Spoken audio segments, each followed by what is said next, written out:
सब देखने और सुनने वालों को मोहब्बत भरा सलाम।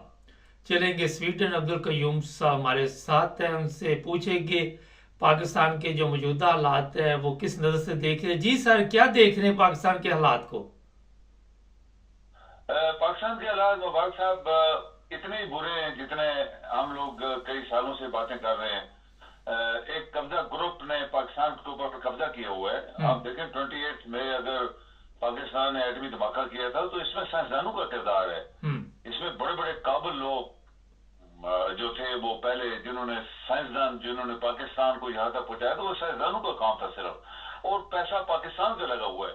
इसमें कोई किसी भुट्टो का या किसी नवाज शरीफ का या किसी और का किरदार नहीं है। पाकिस्तान का पैसा और सियासतदानों की काबिलियत और दयानतदारी और मुहब्बे वतनी जो उन्होंने की, ये उसका रिजल्ट था।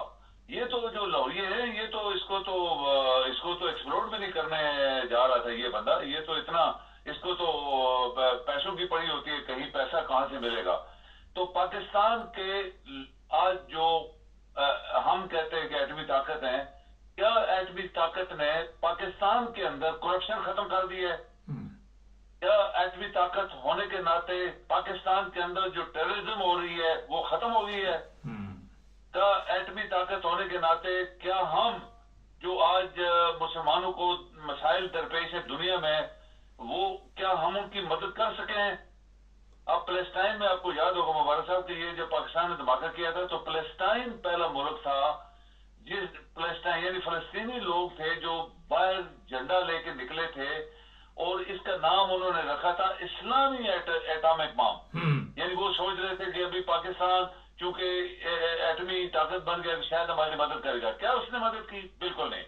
क्या पाकिस्तान के अंदर दयानतदारी और जो जो लोगों के हकूक है एटम बम रखने से वो लोगों को मिल गए? क्या जस्टिस सिस्टम पाकिस्तान के अंदर आ गया एटमी ताकत बनने से? क्या पाकिस्तान के अंदर इंसाफ आ गया इकोनॉमिकली और बाकी जो लोगों के साथ जुल्म हो रहे? बिल्कुल नहीं। ये एटम बम तो बनाया सियासतदानों ने, साइंसदानों ने था, जिसमें आपको पता है कि बड़े बड़े काबिल लोग थे जिन्होंने ये बिस्मिल्लाह शुरू की थी, और एंड के ऊपर डॉक्टर कदीर जैसा बंदा उनको मिल गया जिसकी तनख्वाह उसने बोला 1700 रुपए रखी गई थी मुबारक साहब। 1700 रुपए तनख्वाह थी डॉक्टर कदीर की। जब वो पाकिस्तान आया था भुट्टो ने उसको 1700 रुपए महीने का, वो कहता है मेरी बीवी ने बोला ये शर्म है मेरे लिए और तुम्हारे लिए कि इस मुल्क में हम रहें, इस मुल्क में तो एटम बम बनाएगा। तो जो लाखों रुपए लेता था उसको 1700 तनख्वाह उन्होंने शुरू की थी। शर्मनाक।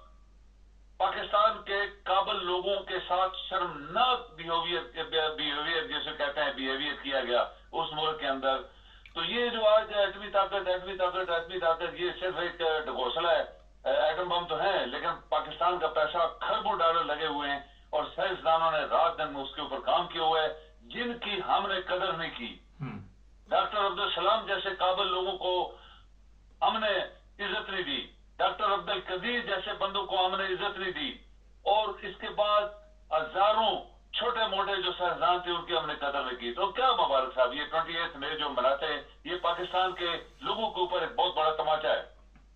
सर ये बताइए, अभी आपने डॉक्टर अब्दुल सलाम का नाम लिया, डॉक्टर अब्दुल कदीर का नाम लिया, हमने ऐसे लोगों की कदर नहीं की मगर जहालत में हमने बड़ी तरक्की की। ये वाकया जो पिछले दिनों सरगोदा में भी पेश आया कि हमने बताया ये कि हम मजहब के ठेकेदार हैं और किसी को भी मारना शुरू कर दे, जिसकी मर्जी फैक्ट्री को आग लगा दे, जिसको मर्जी कत्ल कर दे। इसमें तो तरक्की की कि नहीं की? मैं कहता हूँ देखें मुबारक साहब एक बात आप याद करें, इस्लामिक रिपब्लिक पाकिस्तान नाम लिखने से या मियां नवाज शरीफ, जरदारी, भुट्टो इन लिखने से क्या पाकिस्तान को मिला है?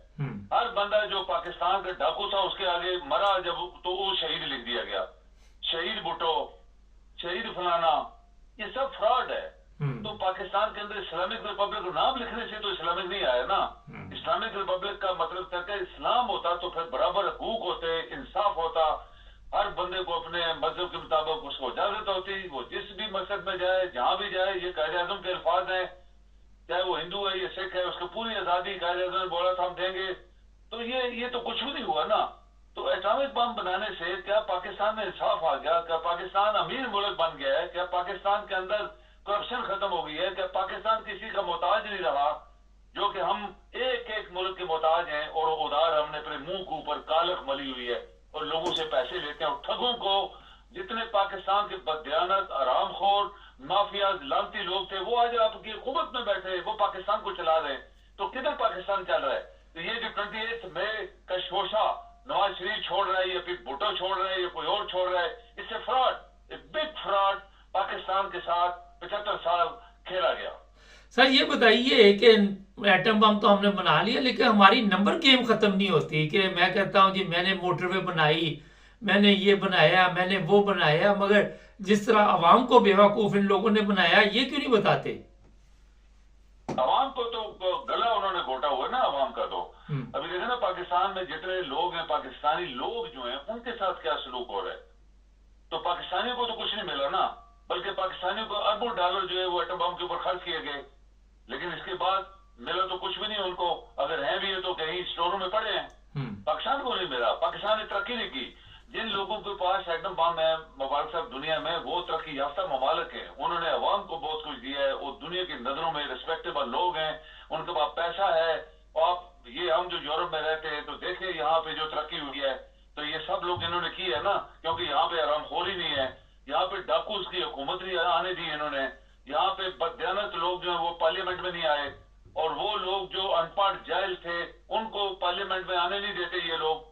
تو تبھی انہوں نے ترقی کی ہے نا. تو پاکستان میں تو ہر ڈاکو چور لٹیرا مافیا قاتل سب وہاں بیٹھے ہوئے ہیں اسمبلی کے اندر، اور پیسے کا پاکستان کے لیے مبارک صاحب کام نہیں ہو رہا. 1% کام ملک کے لیے نہیں ہو رہا. ان کو گاڑیاں بنگلے کوٹھیاں ججز کو ان کو اداروں کو دی ہوئی ہیں، وہ کھا پی رہے ہیں بس، اور دنیا سے ادھار لے رہے ہیں، اور ہم مقروض ہیں، گلے تک مقروض ہیں. اس کے اوپر تو ایک منہ ہے جو کالا ہمارا دنیا کے سامنے ہو گیا. بہت شکریہ سر آپ کا. جی مہربانی. نہیں، ایٹم بم ہونے کے باوجود شعور نہ آ سکا، عقل نہ آ سکی، مذہبی نفرت میں اضافہ ہوا. 28 مئی کو کیا کچھ ہوا، کبھی احمدیوں پہ ظلم ہوا پاکستان میں، کبھی ان کی مساجد پہ حملے کیے گئے، اور کبھی سرگودا میں ایسے واقعات آئے جس کا آپ کو ہم پچھلے پروگرام میں بتا چکے. ان واقعات میں دن بدن اضافہ ہوتا جا رہا. آج تک قوم نے نہ کوئی سیکھا، نہ سیاستدانوں نے اس طرح توجہ دی، نہ علماء نے توجہ دی، نہ کسی عدالت نے توجہ دی، نہ آرمی نے توجہ دی. ہم نے ہر جگہ پہ ایسی مذہبی نفرت کی فضا قائم کر دی کہ وہاں پہ میرا خیال ہے کہ سانس لینا بھی مشکل ہے. اور میری کچھ لوگوں کے ساتھ بات ہوئی، کل میں نے پروگرام کیا تو وہ کہنے لگے جناب ایک کامرس آئے ہوئے تھے کہ میں ایک قبرستان سے گزر رہا تھا تو قبر کے اوپر قرآن پاک کے کچھ پیپر پڑے ہوئے تھے، تو وہ ہوا میں اڑ کے ادھر ادھر جا رہے تھے. تو میں نے سوچا ان کو اٹھا کے اگر میں رکھ دوں تو کل کو یہ میرے گلے پڑ جائیں گے. اگر کسی نے دیکھ لیا تو یہ مجھے پکڑ لیں گے اور کہیں گے تم نے توہین کی ہے اس کی. لیکن قبروں کے اوپر قرآن مجید کی وہاں پہ جا کے اس طرح آپ کیا سمجھ کے توہین نہیں ہے کہ وہاں پیپر رکھے جائیں؟ نہ قرآن کو سمجھ سکے، نہ حدیث کو سمجھ سکے، نہ مذہب کو سمجھ سکے، نہ انسانیت کو سمجھ سکے، نہ اخلاقیات کو سمجھ سکے. کوئی چیز نہ آج پاکستان میں. آپ اگر زندہ رہنا چاہتے ہیں اور عزت کے ساتھ تو بڑا مشکل کام.